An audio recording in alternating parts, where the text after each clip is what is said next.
Ever since I first went to Chick-fil-A, it's been one of my favorite restaurants.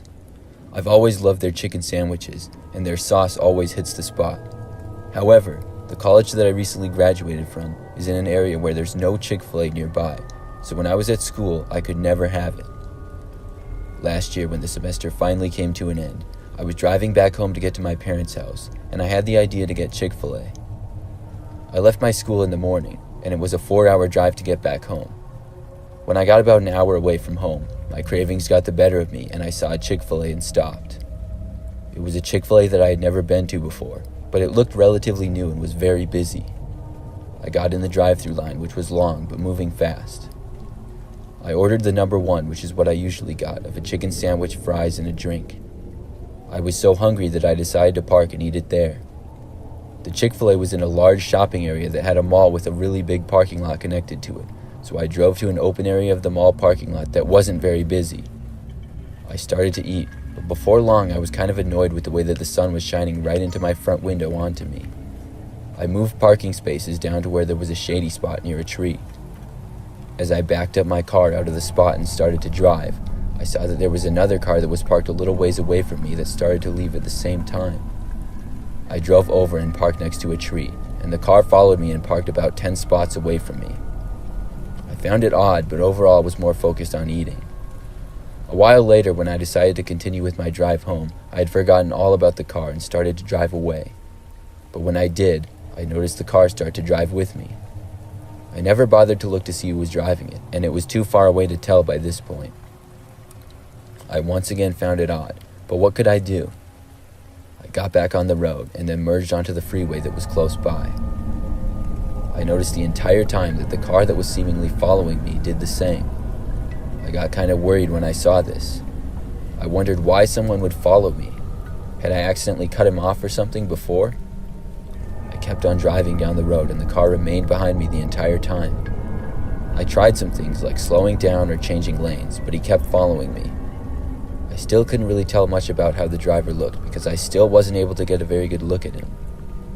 The closer I got to home, the more concerned I became because I didn't want to go all the way home and have this guy potentially know where I live. When I got about 10 minutes away from home, I decided to pull off the highway again and take the exit. I didn't really have much of a plan, but I knew I shouldn't go to my house with somebody following me. There was a little town that had a few stores and gas stations. I pulled into the parking lot of a supermarket and parked in a spot in the back where there weren't many other cars. Of course, the car that was following me did as well. I got out my phone and called my parents. I was going to tell them that I had been followed and ask them what to do, but before I could finish telling them, I saw that the car had parked in a spot behind me and a few spaces to the left. I noticed that the driver's door of the car opened, and both passengers' doors in the back did as well. I saw 3 men all get out of the car and start heading towards me. In this moment, as they approached my car, I panicked and slammed my foot on the gas pedal and sped away. I saw the men then stop and begin to run back to their car. This is where I got lucky in a way. There happened to be a police car that was driving on the quiet road connecting the supermarket with other businesses. When he saw me speeding away in an almost reckless way, he pulled me over. The car that was following me slowed down too, but then drove away. When the officer got to my window, he told me I was driving a little wild, and I told him my situation. He then gave me just a warning to slow down and drive safer, and offered to drive behind me for a few miles to make sure that I wasn't followed. I took him up on the offer, and luckily I was able to make it home safely without ever seeing that car again. I still wonder sometimes though why that car was following me for so long, and what the men wanted.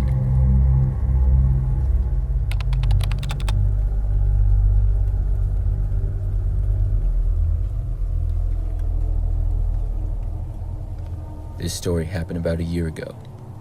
I was at Chick-fil-A with my girlfriend one night. It was one of both of our favorite restaurants, and we would get it all the time.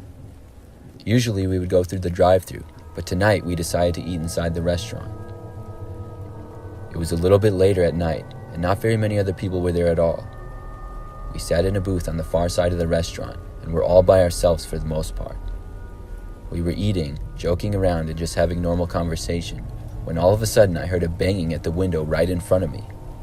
We were sitting by the window, so I was super startled. Because it was dark out and the way the window was, I couldn't really see out of it very well at first, but when I looked, I saw a man. there was a guy who looked pretty mean. He was angrily banging on the glass right in front of us. My girlfriend and I were both pretty startled, and we watched the man to see what his problem was. He started to yell something at us, but I couldn't understand what he was yelling. The man wore a dark sweatshirt with us and have a brown goatee. I don't know if he was insane or what, because I certainly hadn't done anything to make him angry. The man then suddenly stopped yelling and turned his back on us, then sprinted away into the night. My girlfriend and I both looked at each other in shock. "What was that?" she asked. I figured the guy was insane or on drugs or something like that, but we were both just glad that he was gone. Like many Chick-fil-A's, it was next to multiple businesses, so we figured he had come from one of those. We both talked about it for a few minutes, and then were ready to go back home. I had to use the bathroom, so I told my girlfriend that I would be right back and then we would leave. I walked inside the bathroom and to the urinal and did my business. As I was in there, though, I remember seeing someone was using one of the stalls in the men's room. When I was done, I got to the sink and began washing my hands when I heard the stall door start to open. I casually looked over to see who was coming out.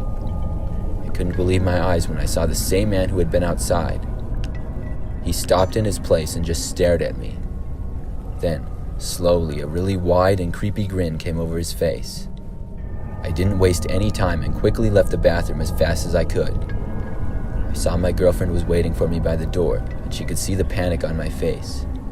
She asked me what was wrong, and I just told her we had to go. I didn't pay any attention to if the man followed us or not.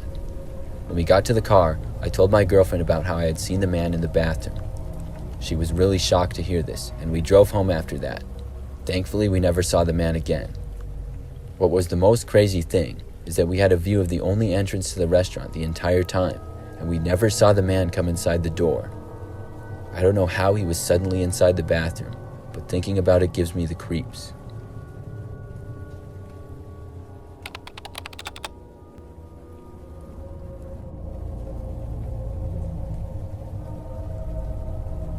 I worked at a Chick-fil-A a few years back. This was the weirdest thing to ever happen. When I worked there, I would oftentimes be at the drive-thru window handing customers their food. On one day, I don't remember the exact day of the week, but I know it was a weekday. Things were not all that busy and it was in the afternoon. I remember we had a lot of cars in the drive-thru window, and I dealt with many different people. At one point, though, I recognized a man that I was handing food to. He had been there not long ago. It was a little weird, but I gave him his food and moved on. Then I saw him again about 20 minutes later. This time, he only ordered a drink. I gave it to him and he left, only to come back again 10 minutes later ordering another drink. This time, I jokingly made a comment to the man that he was here again, but the man denied it. He claimed this was his first time there and I was wrong. He also didn't seem very friendly at all. He kind of said it in a rude way. I gave him his drink and he left. I didn't see him for another 30 minutes or so, but then he came back again. This time, he just got a water. Every time he would come back, he would seemingly order just one small thing. I was really confused by this behavior. He came back several more times, getting small items each time, and he seemed angry as well. It was one of the strangest things that I had seen. I got off of work that night, and on my way home had to stop at the store to get a couple of things. I was in the store for no longer than 5 minutes, when suddenly I saw the same man walking down an aisle about 20 feet away. He didn't seem to notice me. I thought this was an insane coincidence, and I felt kind of creeped out because of just how crazy it was. I ended up leaving the store shortly after, and in the coming days I forgot about the man for the most part. But less than a week later, I was at my house taking out the trash when I saw the same man once again. This time he was walking down my street. I lived in a fairly big neighborhood, but I had never seen him prior to being at the Chick-fil-A. I felt really creeped out and went back inside.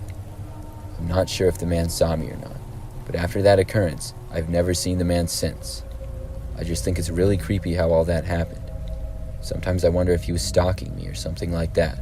In fact, it's so crazy that a lot of people don't believe me when I tell them the story, but I know what happened. Either way, I'm glad I haven't seen the man since.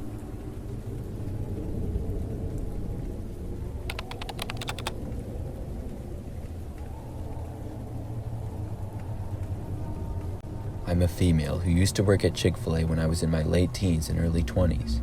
Overall, it was a fun place to work and I made lots of friends. Everyone who worked there was super nice, which is why I stayed working there for so long. However, at one point, we hired a new guy named Justin. From the day he started working there, Justin just seemed like a jerk.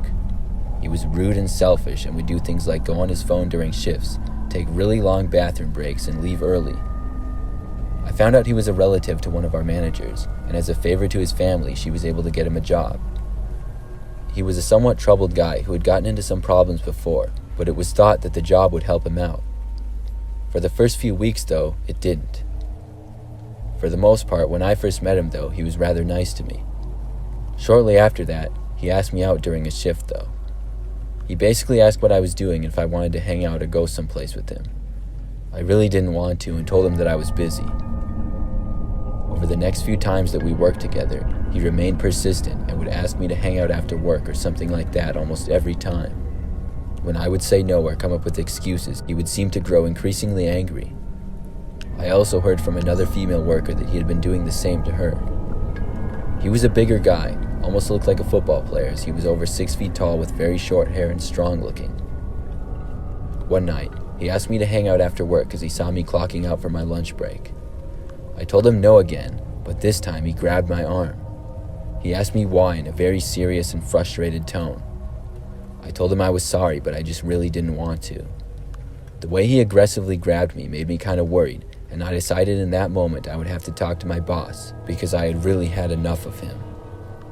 The rest of my shift was really busy, and as it was time for dinner, we had a big rush. I didn't get a chance to speak with my boss, Christine, and I even forgot about the situation. Finally, after things quieted down and we were no longer busy, my shift was over and it was time for me to go home. I clocked out and then got my coat and headed for my car. As I approached my car, I suddenly saw somebody jump out from behind it. Where I was parked, it was at the back side of the restaurant that was bordering a grassy area with a couple of trees. I saw the person who had jumped out was Justin. I was really surprised to see him. He said to me that I had no reason to dislike him and asked me what my problem was. I told him I really didn't have a problem with him, I just wanted to go home. He was standing blocking my driver's door, and I knew it would be hard for me to get around him. I asked him if he should get back to work. He then told me that he was off and he had been off for 2 hours just waiting for me. Obviously, this creeped me out even more. He then stepped towards me and grabbed my arm again. When he did, he shoved me in the opposite direction. There was a car parked 2 spaces away, and I guess it was his because I heard it unlock. He then shoved me to the car and told me to get inside. I asked him why. He said he just wanted to talk. When he said this, his voice seemed to lighten up. I figured maybe I could have an actual conversation with him and let him know he needed to leave me alone and these things are not okay. I reluctantly got inside the car. Justin shut the door and then walked around and got inside to the driver's seat.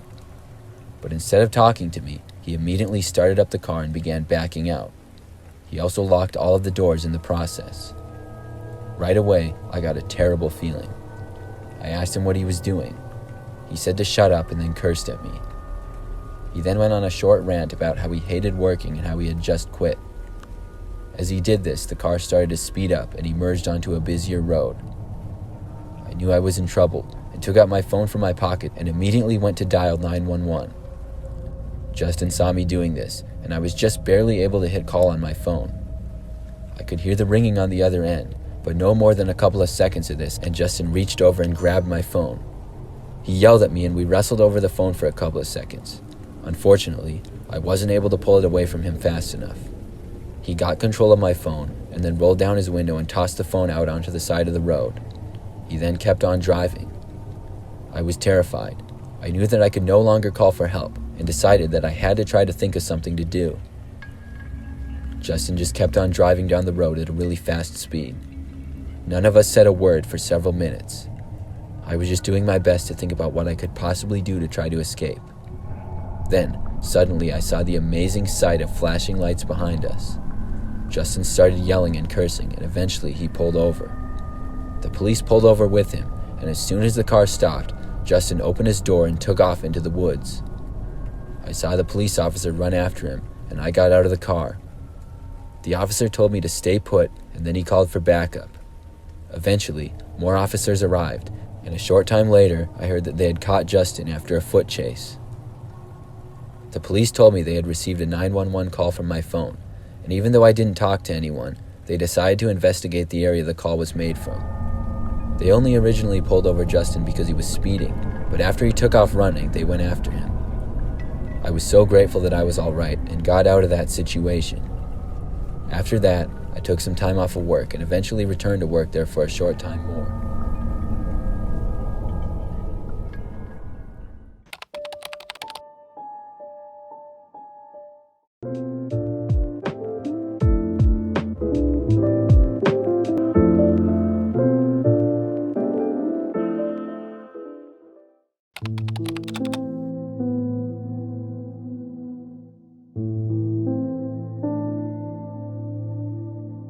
At 3:38 a.m., I got a text from my mom asking if I was still up. I replied yes and was curious as to what she was wanting since it was a work night for her and she was always in bed early.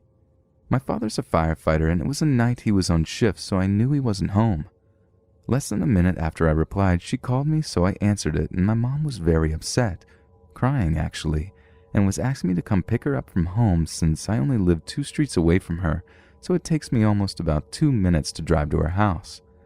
I immediately say yes, throw in my little Bluetooth speaker thing I have and started getting dressed, grabbed one of my pistols and proceeded out my door. Grabbed my pistol because I'm still unsure what's going on, and since I have my concealed carry license, it's not uncommon for me to carry. As I'm rushing to get ready, I'm asking what's wrong. She tells me that at about 3:28 she got a phone call from a restricted number and answered a phone since it woke her up. Upon answering it, she said some guy started talking, who she didn't recognize. She's unclear what he initially started saying when she picked up, since she was still out of it from just waking up. But when alert, she said the man said that he was babysitting a 9-year-old girl named Ashley earlier on, and when she was on the couch with him, he did stuff to her, basically saying he molested her. Obviously, my mom is completely blindsided by what's going on and immediately starts asking who she is speaking to, asking if this is some kind of sick prank call, and says don't ever call again, and she hangs up. Immediately, the restricted number calls back and tries talking to her again, and again she states this better not be some kind of sick prank and hangs up. So he calls a third time and is saying stuff again, though my mom wasn't too sure what he was saying since at this point she was very uncomfortable and headed to the kitchen to turn on all the house lights and grab one of her knives. Again, she hung up. Number calls a fourth time and my mom tells him, "Listen up. I'm done playing your games. I'm calling the cops. Who is this?" In which she said he angrily replies, "No, you listen up. I'm not here to answer your questions. You are here to listen to me. Now you're going to stay on the line and listen to everything I did to this girl. Otherwise I'm going into her room and doing it again." My mom hangs up again, and that's when she texts and calls me and stays on the line with her as I'm quickly getting ready and heading over there. While on the line, he calls a fifth time, in which my mom ignores the call, but says that he left a voicemail this time. While on my way there, which again I live a 2-minute drive away, he calls a sixth and seventh time, which my mom ignores. Then that's when I pull up to the side of her home. Also, not sure if this is some weird coincidence or not, but as I'm about 2 or 3 houses down from her is about to pull up is when they stop calling. So that being said, I was still around the corner, so her home wouldn't have even been in sight when they stopped. So she jumps in my car and we drive to the police station. I am also a firefighter from my city, so I knew a cop working and knew I'd rather bring all this up to him as opposed to calling 911 directly. So we get there and explain everything to him. Mom tells him about the voicemail. She says she doesn't want to listen to it and asks the cop if he can, and maybe get a sense of what my mom is talking about in regards to this number calling. So the cop listens to it, says it's about 15 seconds long, and says, "Yeah, you probably don't want to listen to that." I asked if it's possible to trace a restricted number, since I thought you could, but he said he doesn't think you can, so he goes back and gets his supervising officer to get his input on what could be done. Supervising officer confirms that a restricted call can't be traced and says unfortunately there's not really anything that can be done. He asked my mom if she either recognized the man's voice, knew a little girl named Ashley, I heard the sounds of a little girl basically crying or struggling on the phone calls, and my mom said no. So therefore there really isn't any way or any reason to get a detective involved. He also suggested that there's probably a strong possibility that this is just some guy fabricating this whole story because this is how this weirdo gets off. Just kind of crazy that out of any random number this dude could call to get off, it happens to be my mom's. The officer said best case scenario, my mom's cell phone provider most likely could trace the call and see the number who it belongs to, but assured us that most likely the phone company would absolutely not give us this info unless we had orders from a judge. So basically we just filed a report, and I brought my mom home and waited until my dad got off work in the morning. Has anyone ever heard of something like this happening before?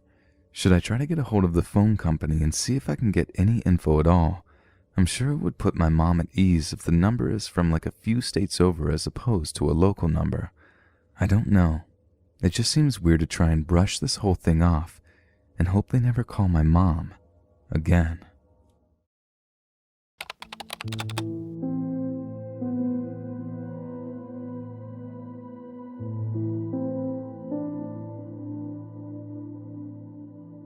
Back when I was 19, I used to work at this cookie stand in the big mall not too far from my house. We had this cheap business cell that we'd used to take pickup orders on, so when it started ringing, I'd rush to pick it up so I could take the order. I hear this guy's voice on the other end, and right away, I start thinking it's a prank call or something. This might sound weird, but you know when you can practically hear a person smiling on the other end, or rather, trying to hold back laughter or something. His voice sounded exactly like that. He says, do you make cookies to order? I told him, sure, and that we make chocolate chip, double chocolate, macadamia nut, raspberry, white chocolate, all those. And then he starts asking a bunch more questions, sounding weirdly anxious as he does so, asking what time we're open until, where in the mall we are, all this other stuff, and I'm just staying polite and answering all his questions. When I'm done answering his questions, he asked me what types of cookies we make again, and I really started getting the feeling that something was weird and off with this call. I'd literally only just told the guy what kinds of cookies we made, and it's not like it was a huge list or whatever. But still, I stay professional and repeat myself. Then he just says, okay, thanks, and ends the call. I'm thinking to myself, well, that was weird. But I just carry on with my shift as normal, thinking the guy just might turn up and buy some or whatever later. About an hour later, the phone goes again, and when I answer, I can blatantly recognize the exact same voice on the other end of the phone, asking me the exact same questions as before in the exact same tone. Do you, make cookies to order? Again, I keep it professional. It was my first real job, and I really didn't want to get fired. But I was definitely starting to feel like I was the victim of some dumb prank call, like maybe it was being recorded or something. So although it was definitely a little passive-aggressive, I opted for something such as, oh, hey, it's you again.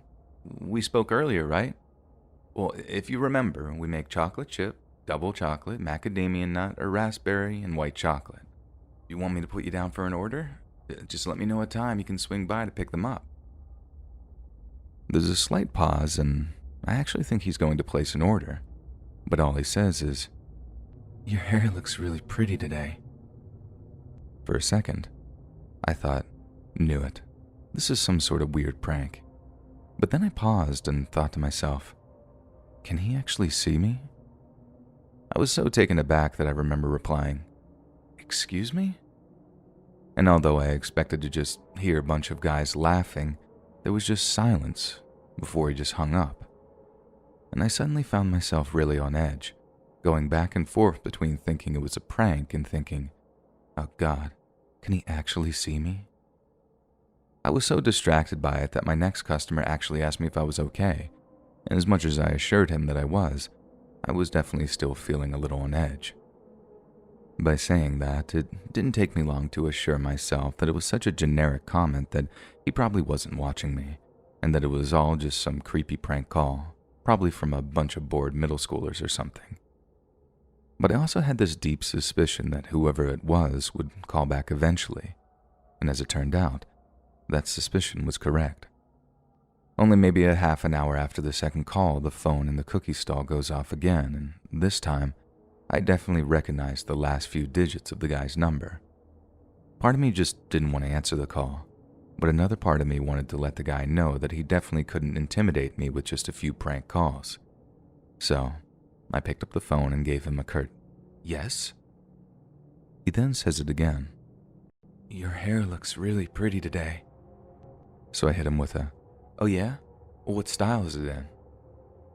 So then imagine my horror when he not only describes the exact style it was in, but also brings ink highlights I had dyed into it like a week earlier.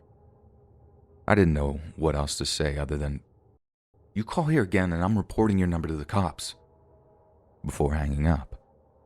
As soon as I did, I started leaning out of the stall and looking around, trying to spot someone hanging around and watching me from a distance, but there was no one there. That really freaked me out, thinking the person had walked past me at some point during my shift, that I'd probably looked at them and just had no idea that they had such creepy intentions for me. Just to be sure, I ended up saving the number in the phone under creep, so there'd be no doubt about who was calling in the future. If the creep number came up, I'd just end the call without answering, then report the whole thing to my boss and the cell phone company so we could get the number blocked. They tried calling a few more times about an hour later, but I just did as I'd planned and ended the calls almost as soon as they came up. After that, they stopped trying, and by the time it was the last hour of my shift and almost time to close up the stall, I started to feel a little calmer again. Then, right as I was about to close up shop, the phone rang again, this time from a different number than the creeps, so I immediately picked it up. As soon as I say hello, I realized that I'd made a huge mistake. It was the creep, and all he'd done was switch numbers somehow when he realized that I wasn't going to pick up. I also realized that I'd made a huge mistake in telling him when we closed, because the first thing he says to me is, "You're close to closing time, right? Then I'm guessing you're walking out to the parking lot to your car?" That had my heart racing, because yes, that's exactly what I was going to do, and either it was just a really good guess, or he'd been watching me way longer than I thought he'd had. For a second, I just didn't know what to say in return. I was so freaked out that I was actually stunned into silence. But although the words didn't come immediately, I just knew that I had to be aggressive, to try and show that I wouldn't go down without a fight.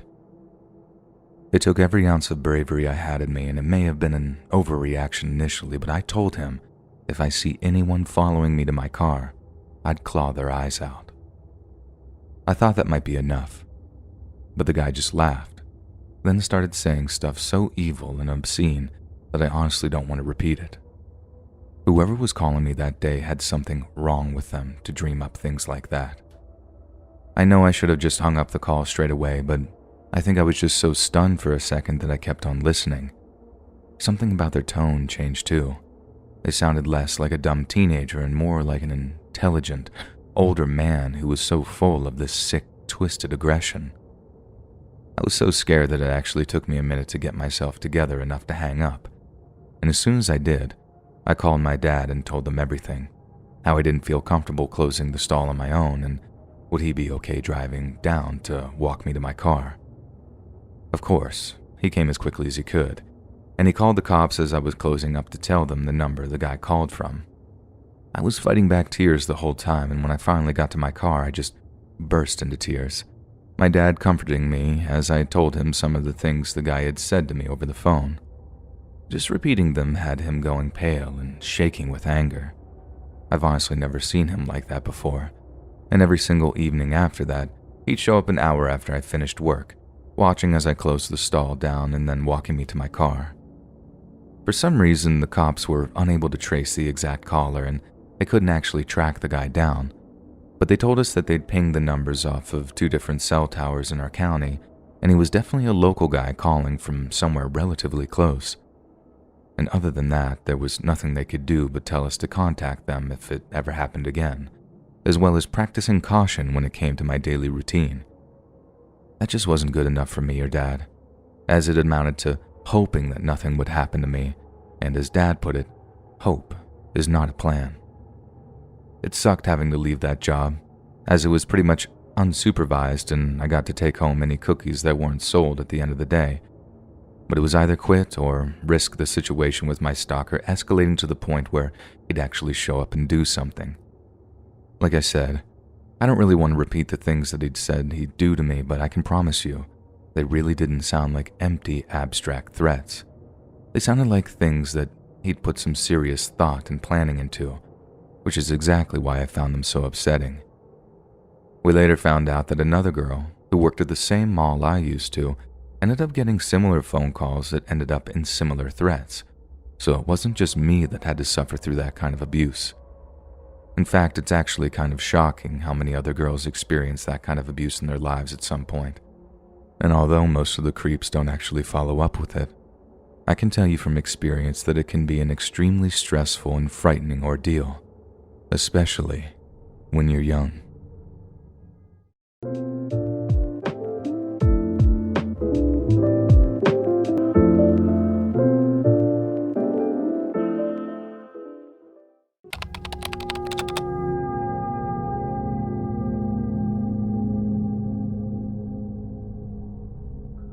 I used to work at a 7-Eleven here in the United States, and the scariest thing that ever happened to me there was also the single most terrifying thing that's ever happened to me in my life.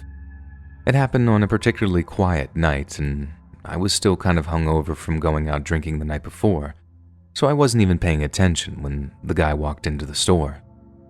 I heard the door sliding open, I heard his footsteps as he walked up to the counter, and then right when I was about to lift my head up to ask him what he wanted, he just slammed something down on the counter in front of me. I remember the first thing being the red splatter on my t-shirt. It was plain white, and the moment his hand impacted on the counter, all these little red specks appeared on my shirt. I already recoiled from the shock of having his hand slammed down in front of me, but when I saw what he just slammed down next to the register, I recoiled even further. It was a tongue, an actual tongue. Even though it was soaked in blood, I could recognize the deep ridge running down the middle of it.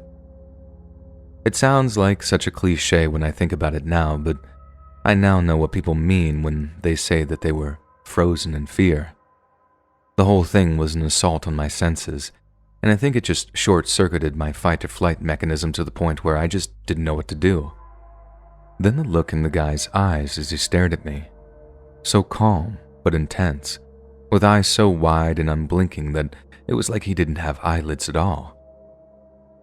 It was only when he spoke that I actually found the will to move, and all he said to me was, "Call 911. I bolted into the back office, locked the door behind me, and immediately called the cops. All the while I watched the guy on the cameras just standing there at the register. He didn't move at all. He just seemed to be looking down and staring at the mess he'd left on the counter. And given the gruesome nature of my emergency, there was a police patrol car and 2 cops pulling up outside in just a matter of minutes. The guy didn't put up any kind of fight when they moved to arrest him. He just held his wrists, allowed them to put the handcuffs on him, then let the cops take him away. Once he was safely out of the store, I walked out of the office, trying not to look at what was on the counter, then told the cops everything I knew. It obviously wasn't all that much, but as I was talking to them, I noticed a few more police surrounding a car in the parking lot that still had the door open. I called the store manager from the McDonald's across the street, telling him that the cops had to close the store because it was an active crime scene. They rushed down to see what was going on, even though it was their day off, and after telling them what had happened, I went home to decompress. From what I heard later, the guy had gotten into an argument with his wife while out driving somewhere. Then at some point, he'd snapped, pulled up into a parking lot, stabbed her to death, then cut her tongue out. Then, for some reason, he picked our 7-Eleven to walk into to slam the tongue he'd cut out of her mouth down onto the countertop. I was allowed to take a little bit of time off of work after the whole thing, as I just couldn't face going back there so soon.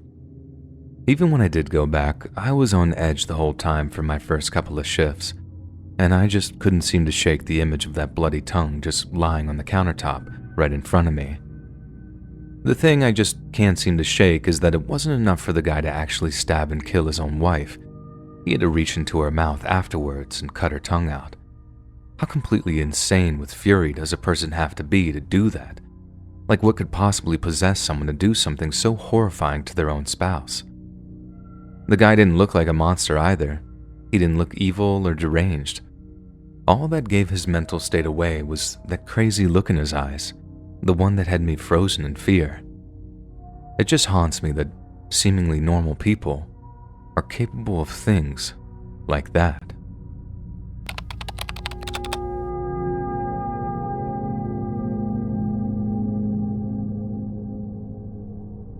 I used to work at a 7-Eleven that was right next to an art school campus, so in addition to all the snacks and drink, we had a little stationery section and kept some stuff behind the counter too. One of the things we kept behind the counter were scissors, the kind that are sealed in a plastic casing, and one day, this customer comes in, walks up to the counter with a Gatorade, then asks if he can have a pair of scissors too. Of course, I grab a pair for him, scan them, then tell him the price of both of his items. But instead of getting his wallet out, he immediately starts removing the plastic packaging from the scissors. I didn't think it too suspicious at first. I figured he really needed them for some kind of minor emergency or something, and that he'd pay for them after cutting whatever it was that needed to be cut. Instead, once they're out of the packaging, he grips the handle like they're a knife or something, looks me right in the eye and says, "I could just kill you with these right now, you know that?" I was so stunned that I just didn't know what to say. And I know he enjoyed the fearful look on my face because of the way he started smiling. All I could do was reach for my phone in my pocket so I could start to dial 911, knowing I had no real way of defending myself and just hoping the cops would arrive before he actually killed me. But just as I tapped the numbers out, I looked up to see him walking away from the counter, laughing to himself as he walked out of the store. I stayed on the line with 911 for a while, shaking as I told him what had happened, and when the cops showed up a little while later, they took their time since it wasn't an ongoing situation. An officer reviewed the security camera footage. Turns out, the same guy had been doing the same thing all over town, picking out girls working retail on their own before shoplifting basic items like that. He had the same MO every single time too. He'd always get away with it by telling the girl that he could kill them with whatever he was stealing, be it a knife or scissors or even just a pen on one occasion.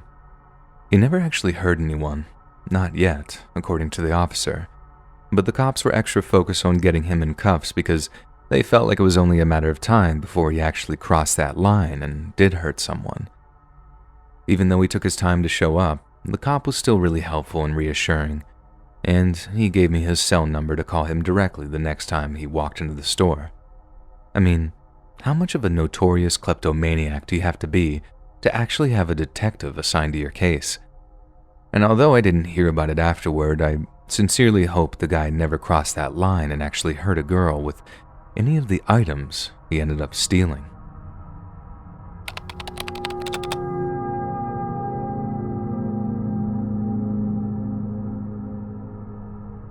I work night shifts at a 7-Eleven in a pretty good neighborhood here in Baton Rouge, so usually it's pretty boring.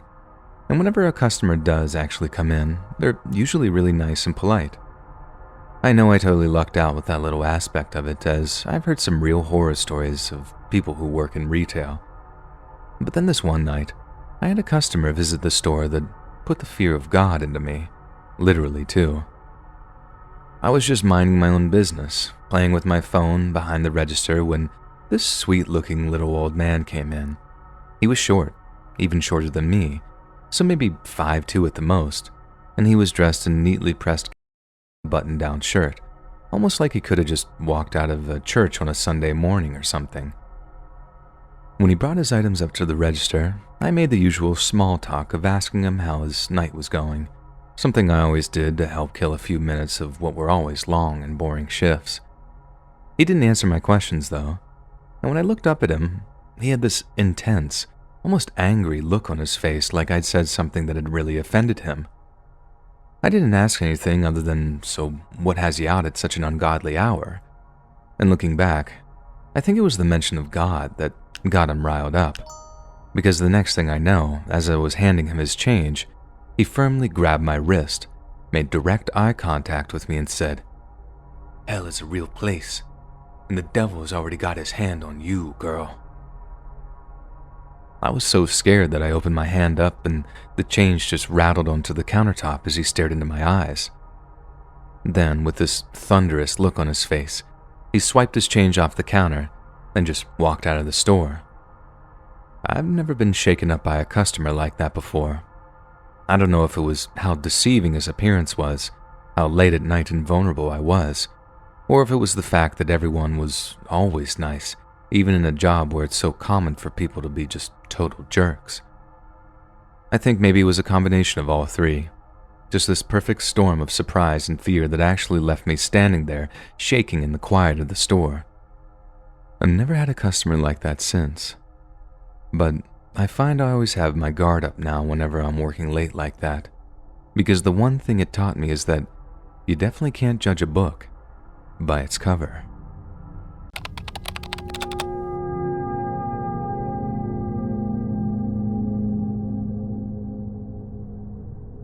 One of the most chilling moments of my whole life was while working at 7-Eleven. Some guy walks in wearing a suit, staggers over to one of the fridges and grabs a ton of those Starbucks cold brews out of one of them before dumping them all on the counter in front of me. The stink of booze off of him was just wild, and as I'm ringing him up, I asked if he'd either had a really good day or a really bad one. He's let out this really hearty laugh and then tells me, "A little of both." He then goes on to explain that he'd just gotten out of court, and that he's been acquitted of accidentally shooting one of his hunting buddies on a trip that happened a few years ago. I was so stunned that I didn't really know what to say. I just went with the first thing that came to mind, which was, "I'm sorry." He laughs again, shakes his head, and then asks me, "You know what the funniest thing is, though?" I shake my head, taking the 10 he gave me before grabbing his change from the register, and when he tells me, I swear I almost dropped his money all over the floor when he spoke. He tells me, "It was no accident." Then just starts laughing to himself while he pockets the change and scoops up all the cold brews from the counter. I was so taken aback that all I could do was just stand there, watching the guy as he walked out of the store and towards his parked car. Then my mind switches to thinking, please get into the passenger seat. Please get into the passenger seat. But nope. He climbs right into the driver's side, starts the engine, then drives off. I'm not saying I have a photographic memory or anything, more like I was repeating his license plate number back to myself as I grabbed my phone and plugged it into the Notepad app. Then I called the cops, told them they had a drunk driver on their hands, then just let karma do its thing. There was nothing I could do about him taking one person's life and getting away with it. But I sure wasn't about to stand by and let him kill someone else as the result of being a reckless idiot.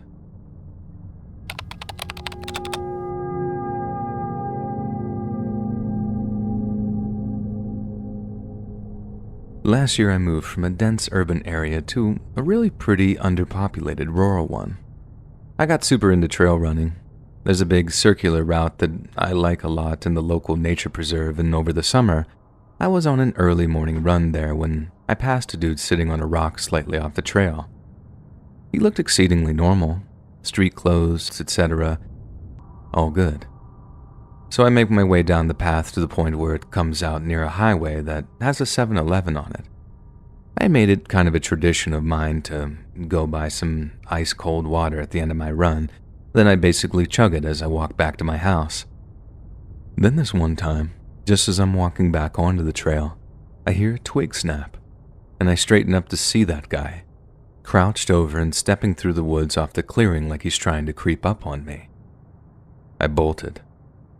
The sprint back was the most terrifying experience of my life, obviously. I don't know if I lost him or if he gave chase at all. The police never found anyone matching his description, and I don't run anywhere near there anymore.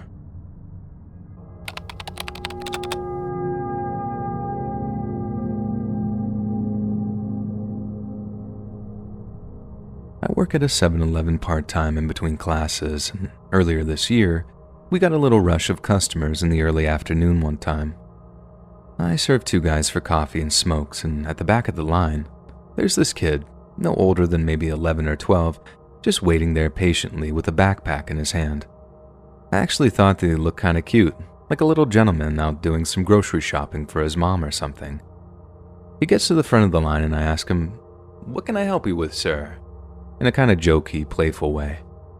Without a hint of emotion on his face, he just pulls out a gun and says, "Give me all the money." When he pointed it at me, I wasn't sure if it was real or not, because where the hell would a 12-year-old kid get their hands on a loaded gun like that? It's not like the 7-Eleven I work at is in some high-crime area or whatever. It's actually located in a pretty nice place, and although I've heard 1 or 2 stories from coworkers about the trouble at the store, nothing had ever happened to me personally. There was one other guy in the store at the time, and I looked over at him to see him kind of smiling at the kid. Smiling and frowning, like he was amused but disapproved of the kid playing some dumb childish prank. I don't know guns, but I figured this guy did, so I tried calling this kid's bluff and asked him something like, "You shouldn't point toys like that, sweetie. The cops might think it's real." The kid responds by cocking the gun, and it has this real metallic sound that sends this kind of shock of fear running through me. I didn't know of any toy guns that made such a realistic sound, and as if to illustrate that he wasn't joking around, the kid pointed the gun in the air and actually fired a shot that went right over my head. After my ears got done ringing, and I came to, I heard "Give me all the money" in the same monotone, emotionless way, and I didn't hesitate in doing what he asked.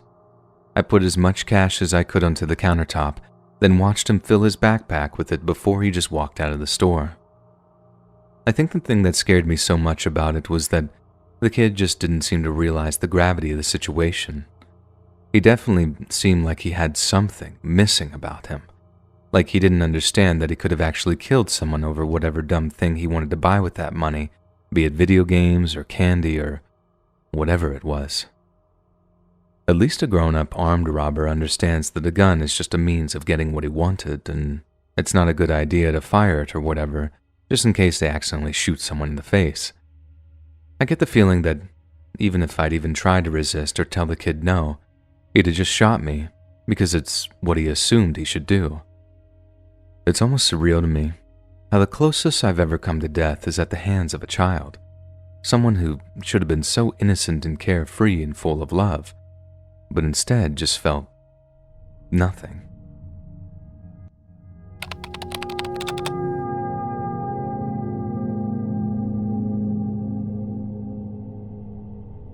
I had a guy come into the 7-Eleven I was working at, and when I was ringing up the items he wanted, he started getting all fresh with me, saying stuff like, "You're real pretty," and "What time do you finish work?" I lied to him and told him I was on till 11 even though I was finishing at 6, which was only like an hour away. He said he'd come back then, and we could go out for a beer or something, but I advised him not to since my boyfriend would be coming to pick me up around then, and he really wouldn't like the idea of some random guy hitting on me. That didn't seem to bother the guy too much though, and he made some dumb comment about how he'd make my boyfriend see things his way or something. I just nodded like, "Yep, I'm sure you will," and I could see him getting kind of angry before he walked out of the store. It didn't bother me too much, as he was only going to come back to the store later on to find out I wasn't there, and by that time, I'd be safe at home and away from any pervy creepers. But then at 6, when my shift finished, I walked outside with my purse only to see a car door open about 20 or 30 feet away. I swear I just about felt my stomach tie into a knot when I saw the creeper step out. I did a straight-up 180-degree turn on my heel and started walking back into the store, then just went right behind the counter into the manager's office after telling my coworker, "Just say I'm on break." He seemed real confused for a second, but as I shut the door and listened right at the edge of it, it was maybe only 30 seconds at the most before I heard him say, "Oh, her? She's just on break. I'm sure she'll be out in a minute." Normally, I'd take the bus back home, but I knew I'd have to get an Uber if I wanted to make it home without being seriously harassed. So I called the Uber, waited for it to arrive, then tried to just walk out as fast as I could. I didn't see the guy in the store, and I asked my coworker real quick, "Are they waiting for me?" And the guy shook his head, still confused, but kind of getting the gist of what was actually happening. They asked if I wanted them to call the cops, and I shook my head, just gunning for my Uber as I pushed open the glass door. I didn't see the guy anywhere, and I was so set on getting into the Uber that I didn't look left or right as I walked out of the 7-Eleven, so I had basically no warning that the guy was about to grab my arm and jerk me back. He looked really, really angry as he growled, "You lied to me," and called me a bunch of names as I tried pulling away from him. Luckily, my Uber driver saw absolutely everything, and he stepped out of the driver's seat to be all like, "Hey, let her go or I'll call the cops." He did let me go, and just smiled at the Uber driver as he told me, "This isn't over. I don't like being lied to." I wish that was all bluster too, like he was trying to act hard just to save a little face, but he wasn't. And for the next 3 months, he made my life a living hell. He kept showing up outside of the 7-Eleven, to the point where I had to blow a ton of my wages on Ubers to and from work. Then there was the time he actually tried to follow me home, and I had to actually tell the Uber driver what was happening so he could drive into the city just to shake the guy's tail. I tipped that guy massively. Even though he initially refused to accept the payment for the ride, he insisted on canceling until I burst into tears and begged him to take the money and my tip. I couldn't make it someone else's problem. I couldn't have that on my mind as well as all the other stuff. I developed something of a relationship with that one specific Uber driver, and he became kind of a father figure who always accepted my ride requests whenever he was working and made sure that no one followed me home. He was also the guy that told me that I needed to get the cops involved. I thought that this guy was going to hurt me, that he knew people with the same mentality and that they only ever actually gave up when the law got involved. I didn't even know why I was surprised when I found out that the guy had a previous conviction for stalking, and he seemed to know the legal process like the back of his hand. He knew the process of getting the restraining order through the courts would take weeks at a minimum, and he'd come visit me in the 7-Eleven just to taunt me sometimes, and he'd only leave once I threatened to call the cops on him. That was just about the only thing that seemed to really get to him too, the fact that he'd been arrested and convicted over something like that before. I wanted to tell him that he was pathetic, that he'd never, ever have a good, normal woman all to himself, that he'd always be some deranged psycho who got off on terrorizing those who couldn't defend themselves. But I didn't. In fact, I was told by one of the cops I spoke to, "Do not antagonize this man under any circumstances. We don't know how far he'll push this if you make him angry. If it's possible, do not engage him whatsoever." So like I said, that was my life for like a whole 3 months, until the day finally came when my mom got the call from our family's attorney saying a judge had finally approved the restraining order. For those wondering, it took so long because this guy had no history of actual violence, and the whole arm-grabbing incident wasn't actually classed as an assault for whatever reason. The day it finally came through, though, he must have gotten some kind of notification of it because he just stopped showing up at the 7-Eleven. Seeing him waiting for me outside whenever I finished was such a regular occurrence that when he finally didn't show up, I actually cried with relief. I told Carl, the Uber driver, that I thought I was finally free, and we had a miniature kind of celebration on that final drive back to my house. He still picks me up from time to time too, sometimes when I've been out drinking with my friends, and it's awesome to be reunited with him after such a sickening ordeal. I suppose half the reason I'm sharing this is to help other girls avoid going through the same thing I did. Don't hesitate to get the cops involved with something like a stalking issue. There are literally laws in place to help deal with things like that. But the big thing, don't ever show a soft side or seem like you're playing hard to get.